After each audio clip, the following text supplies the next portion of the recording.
been a while since my last update, but I have been working on the game all the way up through this point. There were some months of life that happened, but other than that, I've been working on it. I took a pause on the updates because I felt like it was adding too much pressure and I was trying to do it every 2 weeks. I would essentially have to spend 30% of my work time on just making these updates, which of course is not that wise. And I think also having the pressure of you need to have something done in 2 weeks and it needs to be structured in a way that makes sense. And I'm very impatient, so I would hardcore cut things down and I would have a lot of pressure to make sure that what I was working on was significant or concrete enough to make it worth doing. So essentially a lot of self-imposed pressure. But during this time, I've moved twice. I've had a lot of different life experiences, and I even broke my first bone. I couldn't walk for like a month, and all of these things combined and the people that I've met during that time have really shifted my mindset, actually. So I've been kind of recalibrating a lot of things. Like, one, how do I want to deal with this game? In which places have I gone too far or not far enough?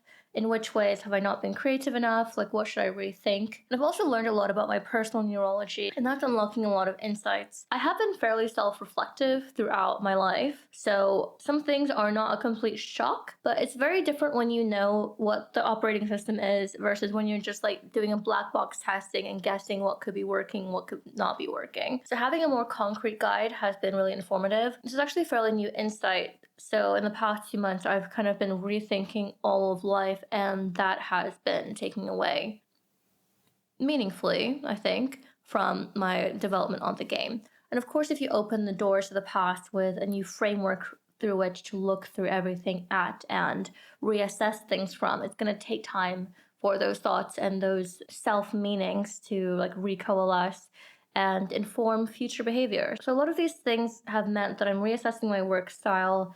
I know what my tendencies are more concretely, and I'm being more humane towards myself. So I'm interested to see how things go. And it also reminds me of a previous video where I was thinking about the idea of making a video that essentially goes over all of the lessons that I had learned within that span of the year, the first year of game development full time. And at that point, I had the nagging feeling of like, what's the point of doing that?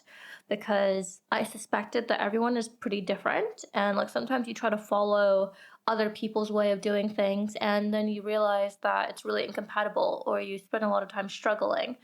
I mean, I think to some extent it does make sense to try out different things that work for different people and to assess whether it matches for you, and you can benefit from like the knowledge bank of others in that way.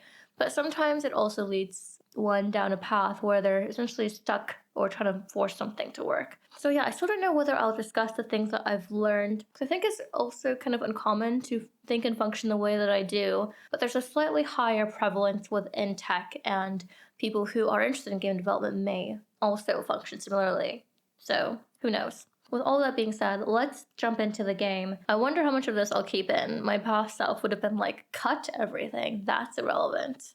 But anyways, when we left off last, I didn't have all of the monsters animated in the game. I had only animated the slime monster, and there were a lot of different bugs. But now we have every single monster map animated. This character actually has pretty high stats from leveling up. These monsters don't really damage it. But in any case, let's just do a walkthrough of all of these monsters. In order to implement this, I had to introduce different kinds of attacks. So we have these ranged attacks. This chocolate drop will shoot little water or like spit, whatever you want to call it, at the player. I still haven't created the spells for the player, but that will come soon. I kind of just wanted to see what the monster's attacks would be like, so that I can make something that seems impressive for the player in comparison. Oftentimes the monster's attacks are not as cool as whatever the player does, because those spells will be carried on throughout the whole game world. So they're more important to get right. Yeah, each of these monsters has their own attacks, their own little character, their own sounds of when they're attacking you. In general, I'm really happy with the monster's combat. There are still some things that I'm figuring out and bugs I need to work through, like the positioning of different attacks, but there's a bunch of things behind the scenes that have been made more smooth. In the past,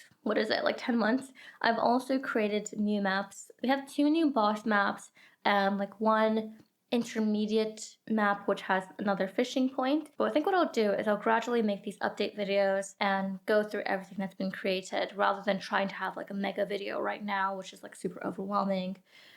let's just focus on the monster combat for this time. It was a lot of fun to make these animations, and I'm looking forward to animating more things. But if you notice, the attack displays behind the player, which makes it less climactic. So I'm gonna have to rework the system to make it so that the attack shows in front of the player.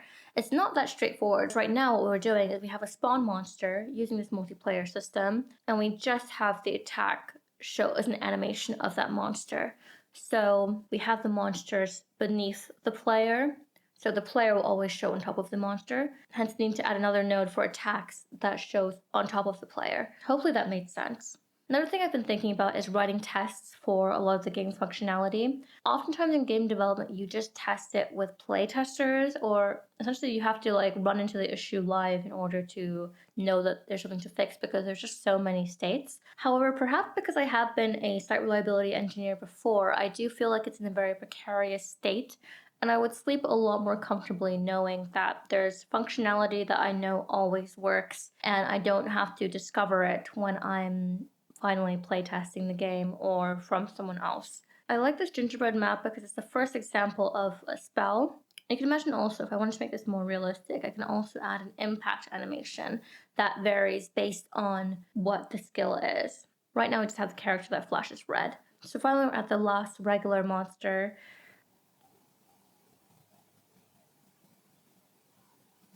Interesting.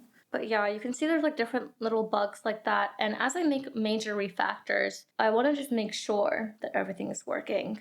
As part of this update, I have created a new boss map. To create bosses, I had to create a new concept of instanced maps. So this map will be created that is unique to the player, or if the player's in a party, that party would all be able to go to this map. First boss has its own theme. I'll get into it in a future update, but essentially this map was created when I was learning a lot about parapolitics and more conspiratorial things. And I was learning about the Freemasons, which is actually very prominent here in the UK. There's a lot of different Masonic symbols around if you look closely or know what to look for. Otherwise, you'll never really know about it. So that was like one of the rabbit holes that I went down, which I'm no longer in. But it was interesting, to say the least, to make a boss that was themed around this large part of history and I guess the way that the world works as well. So yeah, that's that. Let's end here for today. But there are so many other things that I've implemented that I want to go through in the near future. Some things include the new guild system, which was actually very complicated to make, the other boss maps, the new map that's more communal based, and so on.